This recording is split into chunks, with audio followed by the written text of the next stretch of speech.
What an honor, finally, to have on stage tonight Mr. Wayson Choy. Please, everybody.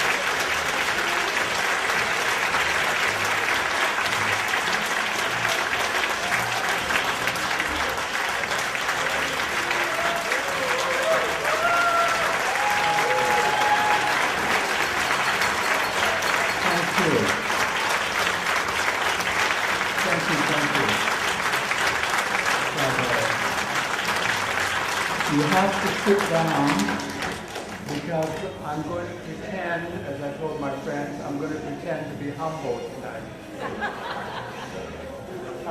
Can you hear me over the Joy next door? Is this better? Is this better? Okay. This is quite wonderful actually because they were playing a Chinese opera of sorts. And they should have had that because I grew up with the Chinese opera in the background. When I found out that I was adopted in 1995, it turns out that my father was a member of the Cantonese Opera Company. So I welcome the extra noise because you can hear whatever you think you want to hear. And secondly, I just a few weeks ago discovered through a wonderful family that I now know the name of my mother. And when you buy my next book, I just might tell you. Further, what is so joyful about this coming full circle is that one of my greatest influences, Jacob Zilber, passed away a few weeks ago. And what I remember well of all is that he has never passed from me. And he is in all my books, as is Alice and the Zilber family, as is my aunts Mary and Frida. And quite frankly, to tell you the truth, as all of you who have read my books and are here, and those who have not read the books might buy them because you don't have to read them if you buy them. So we want to be sure you understand writers need support. The Bookmark event is absolutely fabulous. It is going to do what they do in England and in France and in New York. They are going to honor the writing, the people who keep alive the stories of the past. I happen to be the first one, but your support of this evening's work, and with Miranda Hill's absolute inspiration, writers will be as important as those who build the buildings and those who now live in them and have their stories told.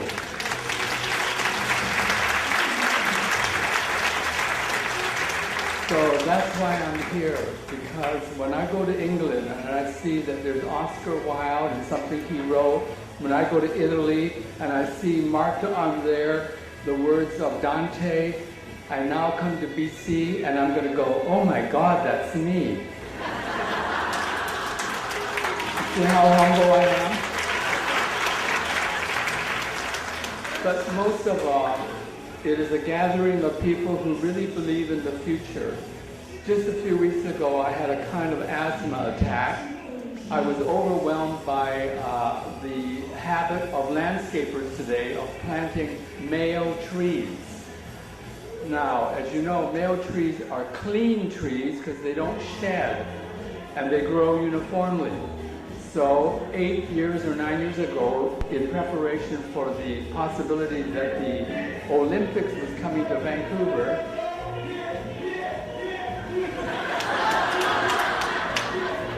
they planted male trees.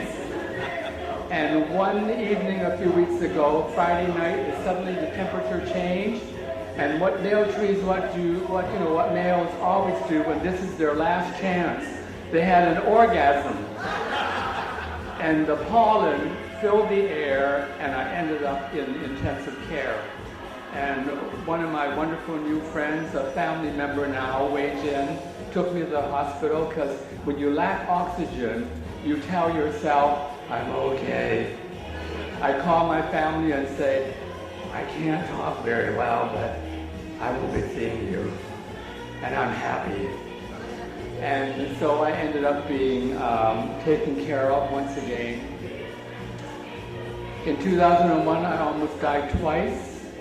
And in 2004, I had another heart attack and I had a quadruple bypass. And I want to tell you something. It's better to be alive and in good health. So today you had vegetarian food. Right after this, I'm going to Kentucky Fried Chicken. I'm sorry, we can't be perfect.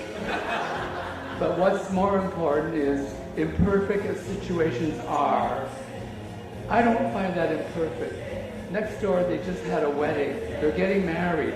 The two don't know what they're getting into. It's good for them to have a lot of noise and drink.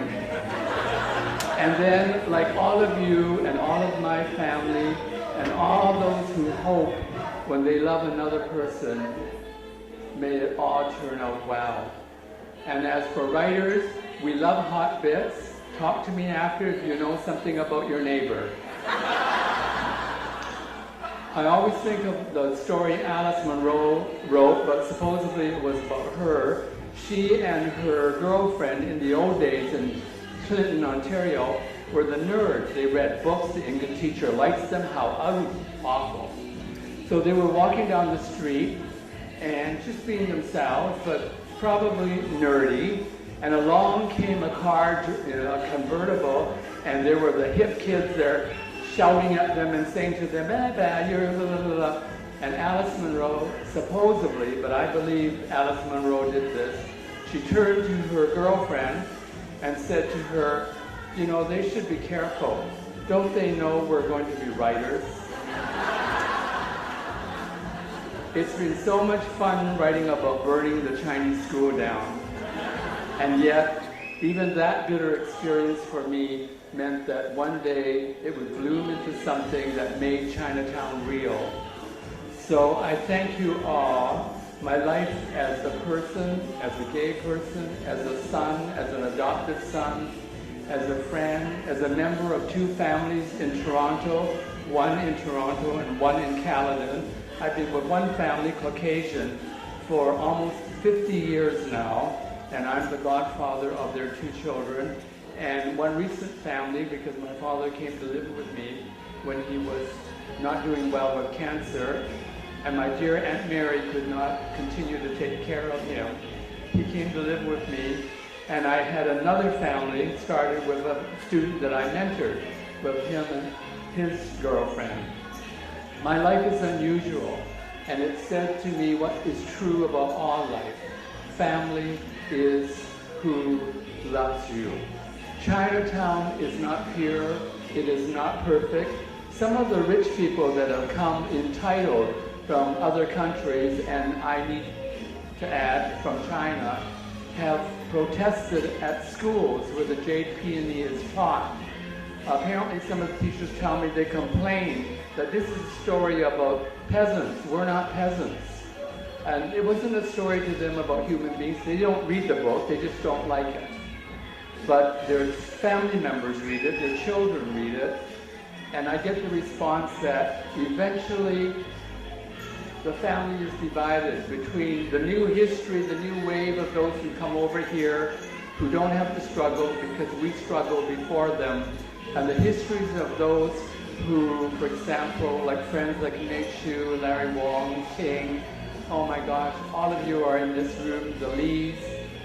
We are saying to them, we're not as good as you, we're not as bad as you, we are the survivors upon which you stand, and we ain't sitting down.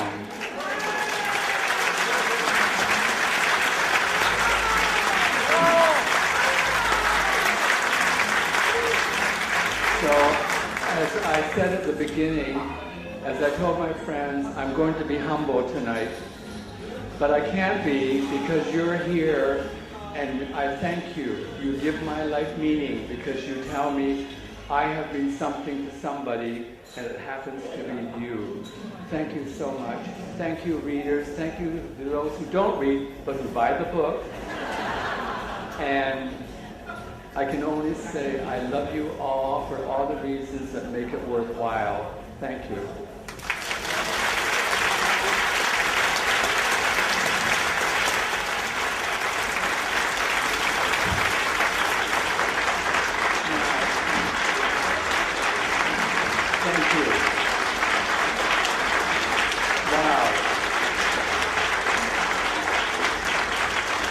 to tell you, my mother and father appreciate the technicians here, the camera people, because they wired the chairs. There you are.